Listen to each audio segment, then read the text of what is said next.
जगह जगह हिंदू पलायन कर रहा था, उनकी जमीनों पर जबरन कब्जे किए जा रहे थे या ऐसी परिस्थिति निर्माण की जा रही थी कि वो अपनी जगह को छोड़ दे। समस्त राष्ट्र विरोधी और धर्म विरोधियों को समझ लेना चाहिए था, अब उनके षड्यंत्र नहीं चल सकते। एक मुस्लिम लड़की ने एक हिंदू लड़के को अपने जाल में फंसाकर धर्मांतरण किया, उसका केवल धर्मांतरण करके खतना नहीं किया, बाद में जिस तरह से उसको प्रताड़ित किया। मदरसों पर नियंत्रण बहुत जरूरी है। इन मदरसों में राष्ट्र विरोधी गतिविधियां भी सिखाई जाती है। वो कट्टरता मदरसों से निर्माण होती है। विश्वास की परंपरा अब और भी खास। जीएम ज्वेलर्स, आपका trusted family jeweller, gold, silver और डायमंड की शानदार रेंज। शेखावाटी का पहला 18 कैरेट और 22 कैरेट ज्वेलरी शोरूम, और अब सिर्फ 4 ग्राम से नेकलेस कलेक्शन शुरू। आज ही विजिट करें GM jewellers, road number 1, Jhunjhunu. जहां वीरों की धरती है, वहीं चुनौतियों की धरती भी है। धर्मांतरण के षड्यंत्र यहां बहुत पहले से चलते हैं और यहां की धरती उनका मजबूती से मुकाबला भी करती रही है। वर्तमान सरकार इस परिस्थिति को समझते हुए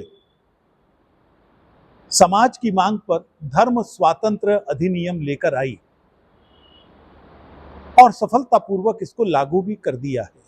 वहीं राजस्थान में बड़ी मात्रा में जिहाद भी चलता है। जगह जगह हिंदू पलायन कर रहा था, उनकी जमीनों पर जबरन कब्जे किए जा रहे थे या ऐसी परिस्थिति निर्माण की जा रही थी कि वो अपनी जगह को छोड़ दे, कहीं और जाकर बसे। तब समाज की ही मांग पर यह सरकार डिस्टर्ब्ड एरिया एक्ट भी लेकर आई। हम राज्य सरकार का इन दोनों कानूनों को लाने के लिए अभिनंदन करते हैं, स्वागत करते हैं। लंबे समय से समाज की मांग थी और कई बार प्रशासन उनके साथ खड़ा हुआ दिखाई देता था। धर्मांतरण करने वाले राष्ट्र विरोधी षड्यंत्र भी करते थे, फिर भी कई सरकारें उनको रोकने की जगह उनके साथ खड़ी हुई दिखाई देती थी। इन दोनों कानूनों के माध्यम से इन षड्यंत्रों पर रोक लगेगी, यह हमारा विश्वास है। इन दोनों कानूनों के पारित होते ही धर्मांतरण करने वालों को समझ में आ जाना चाहिए था, अब उनके षड्यंत्र चलेंगे नहीं। मजबूत सरकार और मजबूत समाज, एक बहुत अच्छा कॉम्बिनेशन इस समय राजस्थान में है। यहां का समाज भी मजबूती के साथ खड़ा है, अपने धर्म की रक्षा के लिए, अपनी बहन बेटी की रक्षा के लिए, अपने जमीन की रक्षा के लिए, अपने देश की रक्षा के लिए। और सरकार भी ऐसी मजबूत आई है जो मजबूती के साथ इन सब संकल्पों को पूरा करने का प्रयास कर रही है। इस कॉम्बिनेशन के कारण से समस्त राष्ट्र विरोधी और धर्म विरोधियों को समझ लेना चाहिए था, अब उनके षड्यंत्र नहीं चल सकते। लेकिन दुर्भाग्य से धर्मांतरण के षड्यंत्र अभी भी चल रहे हैं और अभी जो उदाहरण सामने आया वो तो पूरे देश को चौंकाने वाला था। अभी तक धर्मांतरण में लव जिहाद के जो षड्यंत्र आते थे उसमें मुस्लिम लड़के हिंदू लड़कियों को या गैर मुस्लिम लड़कियों को फंसाते थे, एक ट्रैप फैलाते थे। उसके लिए कई मामलों में कोर्ट के अंदर भी यह बात सिद्ध हुई। लेकिन राजस्थान की धरती पर उल्टा उदाहरण ध्यान में आया। एक मुस्लिम लड़की ने एक हिंदू लड़के को अपने जाल में फंसाकर धर्मांतरण किया। टॉक के अंदर कुणाल नाम के लड़के को, और उसको केवल फंसाया नहीं, उसका केवल धर्मांतरण करके खतना नहीं किया, बाद में जिस तरह से उसको प्रताड़ित किया। यह षड्यंत्र कितना व्यापक है क्योंकि दुर्भाग्य से होना यह चाहिए था, मेरी मुस्लिम बहनें अपना जो उनके ऊपर इतने लंबे समय से हथकड़ियों और बेड़ियों में उनको कसा हुआ था अंधविश्वास की, वो बाहर निकलेंगी। लेकिन दुर्भाग्य से वो इस जिहादी षड्यंत्र में शामिल हो रही हैं। कितना व्यापक षड्यंत्र है, इसकी जांच होनी चाहिए, इस पर रोक लगनी चाहिए और अपराधियों को सजा देनी चाहिए। दुर्भाग्य से चर्च ने अपने षड्यंत्रों को बंद नहीं किया है। अभी भी वे चंगाई सभा का आयोजन करते हैं। कई स्थानों पर हिंदू समाज ने उनकी चंगाई सभाओं का एक्सपोजर किया है, पकड़ के कानून के हवाले किया है। थोड़ा और सख्ती दिखानी चाहिए। कोई धर्मांतरण अवैध रूप से नहीं होने देंगे, यह सरकार का संकल्प है। यह मजबूती के साथ आना चाहिए और प्रशासन उतनी मजबूती के साथ इसको कन्वे करते हुआ दिखाई भी देना चाहिए। हम लोगों ने एक बात माननीय मुख्यमंत्री के संज्ञान में लाई। मदरसों पर नियंत्रण बहुत जरूरी है। हमने माननीय मुख्यमंत्री जी के संज्ञान में लाकर उनसे चर्चा की, उनके सामने तथ्य रखे किस प्रकार इन मदरसों में राष्ट्र विरोधी गतिविधियां भी सिखाई जाती है। उनका पाठ्यक्रम किस प्रकार से सह अस्तित्व को प्रेरित नहीं करता, किस प्रकार धर्मांतरण के लिए उकसाता है और एक कट्टरपंथ जो पिछले दिनों राजस्थान की धरती पर दिखाई दिया था, चाहे कोरोना पीरियड था, चाहे उसके पहले या बाद का काल था, बदनाम होती जा रही थी राजस्थान की धरती। वो कट्टरता मदरसों से निर्माण होती है। बड़ी मात्रा में इसके सबूत मिले हैं। हमने मुख्यमंत्री जी से निवेदन किया है कि मदरसा बोर्ड भंग होना चाहिए और सभी मदरसे राजस्थान शिक्षा बोर्ड के द्वारा संचालित होने चाहिए। क्या मुस्लिम बच्चों को अधिकार नहीं है कि जो शिक्षा बाकी समाज को प्राप्त हो रही है उस स्तर की शिक्षा वो भी प्राप्त करें? क्या उनका भविष्य पत्थरबाज का ही रहेगा? क्या उनका उज्जवल भविष्य बनकर वो इंजीनियर, डॉक्टर या इस प्रकार की श्रेणी में नहीं खड़े होने चाहिए? ये मदरसों के माध्यम से संभव नहीं है। मदरसों से कठमुल्ला ही निर्माण होता है। इसलिए इन मदरसों पर नियंत्रण करें और सरकारी अनुदान देना बंद करें। कुरान पढ़ाते हैं, पढ़ाएं, लेकिन कुरान के साथ उनको शिक्षा के बाकी के विषय भी पढ़ाने होंगे। यह निर्णय राज्य सरकार को लेना चाहिए।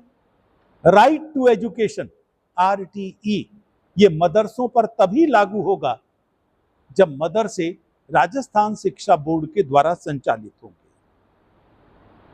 अभी ईद आने वाली है, एक त्योहार है जो उनके लिए खुशी का विषय है। हम इस त्योहार का किसी भी प्रकार से रंग में भंग नहीं होने देना चाहते। कुछ नियमों का पालन उनको भी करना पड़ेगा। सड़क पर नमाज पढ़ने की अनुमति नहीं दी जा सकती। सड़क पर नमाज नहीं है, फसाद है। 7 हाई कोर्ट्स निर्णय दे चुकी हैं, सड़क पर नमाज की अनुमति नहीं दी जा सकती। सुप्रीम कोर्ट ने भी एक विषय में संकेत किया है, अभी आदेश नहीं दिया है।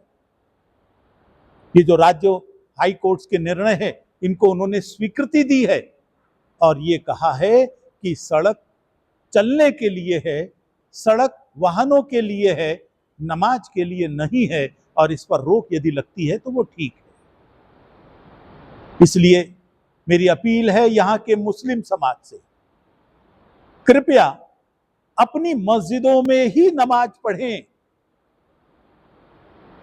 व्यर्थ के तर्क मत ढूंढें। नमाज अल्लाह की इबादत है, यह शक्ति प्रदर्शन का मौका नहीं है। आप सड़क पर नमाज पढ़कर अपनी ताकत दिखाना चाहते हो, हिंदू समाज को और प्रशासन को दहशत में लाना चाहते हो, क्या ये आतंकवाद का ही एक स्वरूप है? मुझे ध्यान में आता है बिल्कुल राजस्थान से लगते हुए गुरुग्राम में 38 जगह सड़क पर नमाज होती थी। 38 जगह। हाईकोर्ट ने कहा रुकिए, 8-8 घंटे ट्रैफिक जाम रहता था जयपुर दिल्ली रोड पर। बच्चे बिलबिलाते थे, स्कूल की बसें फंस जाती थी, कई बार एम्बुलेंस फंसती थी, मरीज की जान पर बन जाती थी। और जब उन पर रोक लगाई, समाज गुस्से में आया, तब आप लोगों को जानकर आश्चर्य होगा, पत्रकारों ने ही वो तथ्य दिखाए। 40 किलोमीटर दूर नूह से लोग आते थे, लाया जाता था ट्रकों में भरकर, वहां नमाज पढ़ने के लिए चटाइयां वहां से आती थी। 40 किलोमीटर रास्ते में 20 मस्जिदें पड़ती थी, वो खाली पड़ी हैं। ये तर्क देना कि मस्जिदों में जगह नहीं बचती, अरे अगर सारा बोझ पूरे राजस्थान का मानो झुंझुनू में आ जाए तो झुंझुनू की मस्जिदों में तो जगह नहीं बचेगी ना। क्यों जयपुर का व्यक्ति यहां पर आएगा? क्यों निवाई का व्यक्ति, टोंक का व्यक्ति यहां पर आएगा? इसका मतलब साफ है, वो यहां शक्ति प्रदर्शन करना चाहता है। और वही होता था जब रेल की पटरी जाम कर दी जाती थी, हवाई जहाज के ऊपर गतिविधियां रुक जाती थी क्योंकि ईद की नमाज पढ़ रहे हैं। नमाज पढ़ें, आराम से पढ़ें, कोई नमाज पढ़ने से नहीं रोकना चाहता, लेकिन नमाज को फसाद न बनाएं, आतंकवाद का एक स्वरूप न बनाएं। मेरी अपील है राजस्थान सरकार से, सख्ती से इस नियम को लागू करें।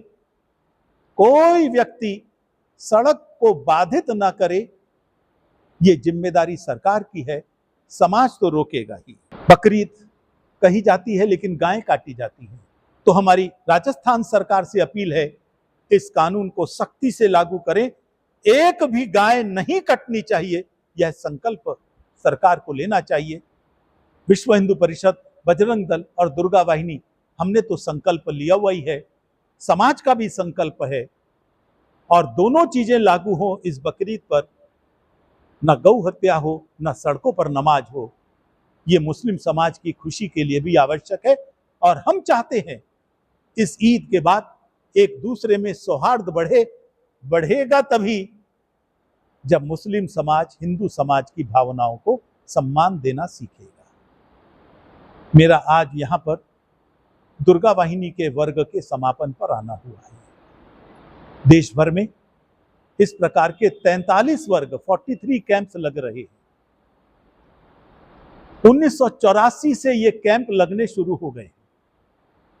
देश भर में आज लाखों युवतियां प्रशिक्षण प्राप्त करके संकल्प लेकर अपने अपने क्षेत्रों में काम कर रही हैं। लव जिहाद रोकेंगे, धर्मांतरण रोकेंगे, गौहत्या रोकेंगे, किसी को भी धर्मांतरण नहीं करने देंगे, और हिंदू समाज के जो संस्कार हैं उन संस्कारों को देते हुए परिवारों को टूटने से बचाएंगे, अपनी जड़ों के साथ जोड़ेंगे। इस संकल्प के साथ काम करें।